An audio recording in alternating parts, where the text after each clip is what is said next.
Well, Halloween is a time that many children look forward to, but it can also be a very scary time for some children. From the frightening costumes to decorations, it can even cause some to have nightmares. Paula Tutman joins us live with a very unique story now about how one mom has found relief for her child. Paula?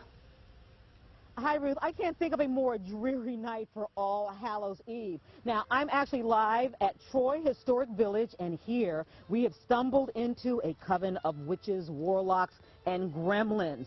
And you know what? While this might seem very, very entertaining to many, to a lot of kids, this kind of realistic decoration is very, very frightening. It's anything but fun.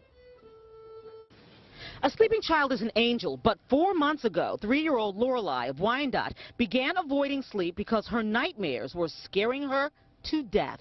Sometimes she would wake up screaming in the middle of the night. She wouldn't get off of her bed, and she would be crying about the cat, the white cat. Reverend doctors Michael and Nick Sebastian are dream therapists. And while lots and lots of children have bad dreams, hear monsters under the bed and noises in the closet all year round, they see an impressive increase this time of year with the onset of Halloween and spooky decorations. You know, we all grew up with Halloween and trick-or-treating and haunted houses and haunted hay rides and things like that.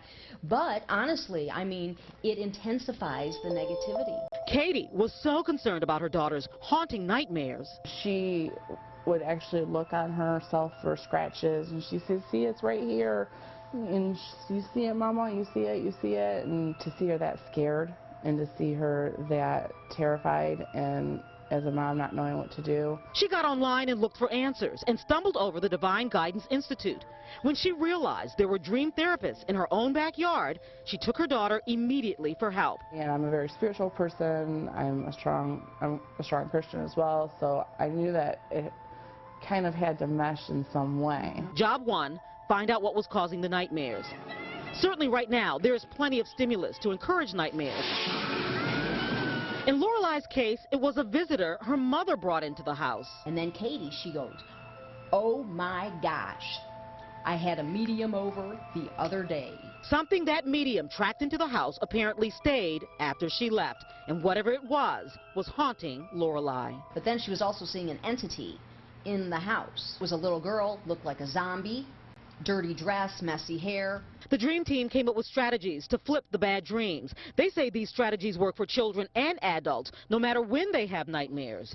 First, talk about the dreams, and then re-script the dream's ending. The child shoots the monster, the child flies away, the child has a pleasant ending. You ask them, how would you like the dream to end so it's happy for you? And then there's a simple hum they employ. They call it the Who. Your own pitch is perfect. You inhale and hew on the exhale, just till your breath runs out. Real gentle, nothing forced. In other words, when a person or a child is having a nightmare and you hew with them, it changes that vibratory rate from one of fear and being scared to one of harmony and peace and being relaxed. Katie practiced her custom techniques 3 times, and then last night was the first time in 4 months little Lorelei slept through the night. No nightmares.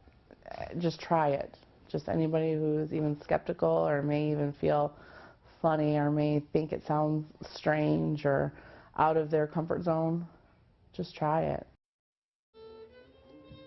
Yeah, you know what? And here's the thing. The Who is free. You don't have to be taught. You don't have to pay money to a therapist to teach you.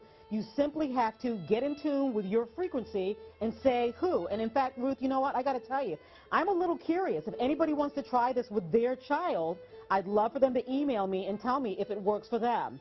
Incidentally, the Dream Team, they just started their own nonprofit because what they want to do is be able to do pro bono work for veterans with post-traumatic stress syndrome, addicts, and children of all kinds, which is great. We put a link for them on our website. Click on Detroit.com.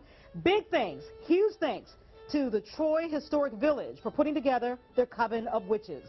I think they did a great job. Happy Halloween, Ruth. You as well. Yes, they did a really, really good job, and that story is absolutely fascinating. I know you're going to get a lot of emails from parents. I hope I do. I'm curious to see if it really works for others. Yeah, follow-up story. Okay, thank you, Paula, so much. See you later.